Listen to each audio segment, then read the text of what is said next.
like to show you how I did this mixed media technique background for this card. All that's required to make the background is gesso, inks of your choice, and some stamps. Now don't worry about which stamps you use because they're easily washed. The first thing I do is I take this plastic sheet, which I reuse time and time again. I don't bother throwing it out. And I take a dollop of gesso. Oh, maybe the size of a quarter, maybe a little bit bigger. And I put it on this plastic sheet. Then I take and I rub it around. Pretty easy, eh?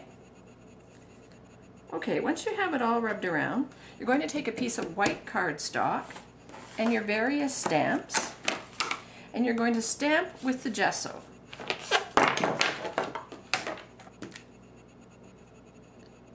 Get a fair amount on it, and then you're going to just stamp.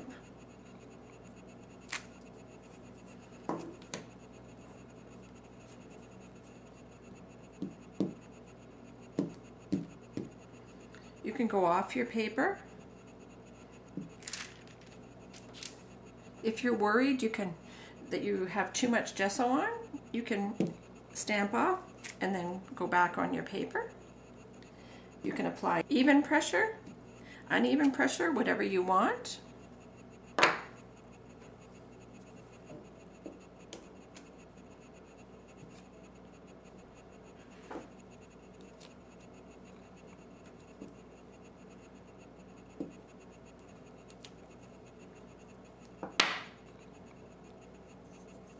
Just stamp until you're happy with it. Now you can see that the area is raised where you stamp, so you don't have to worry about not having the image you want.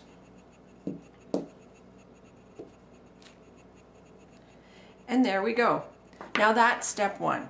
I've tried drying it with a heat gun, and I found that my best results are if I let it air dry. So I'll be back after that happens. Now that it's dry, we're going to ink it. This time I'm going to use Tim Holtz Distress Inks in blues and greens just to see the effect. Oh, and by the way, what I should have told you is when you're trying to get the gesso off of the stamps, plain water and an old soft toothbrush work just perfectly. So now we're going to take our ink and an applicator or a sponge, and we're going to start working in.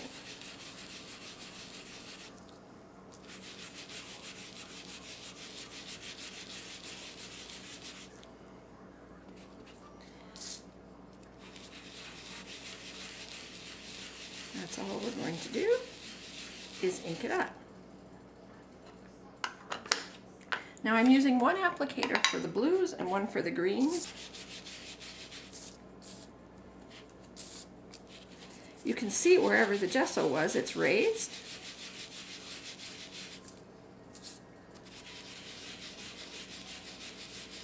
And it's becoming very cool. Let's change my sponge. And we'll work with a little bit of green.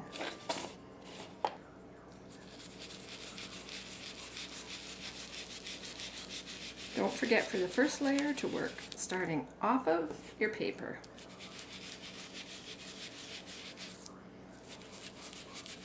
Now these inks blend so nicely.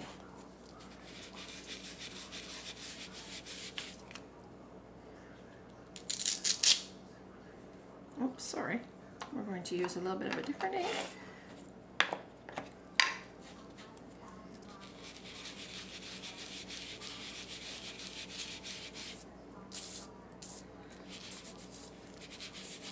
Now you can start to go over and blend and mix the colors however you want them.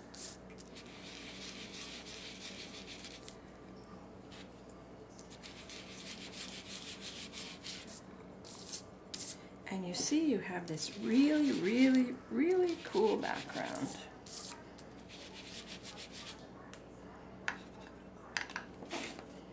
We're going to add just a little bit more broken china, which is kind of a blue, greeny blue.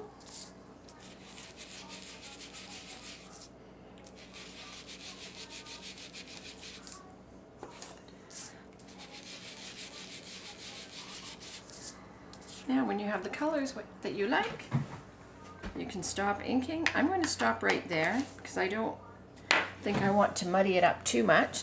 Then you're going to just take an old rag and just buff up a little bit where the gesso was. It just removes some of that extra ink from the gesso.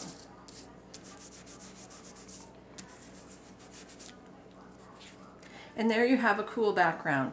Now this time we're going to try something just a little bit different. I'm going to take a big background stamp.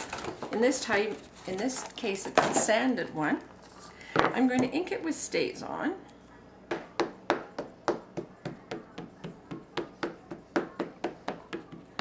think that's enough for now. We just want to see what happens. We're going to take our stamp, or our card I mean, and we're going to press it down on that big background stamp. Just to get a little bit. And we're going to take it off. So then you take it off, and then you have a cool bit of distressing over top of your inked card front. Now we can even try spritzing it. And let's see what happens.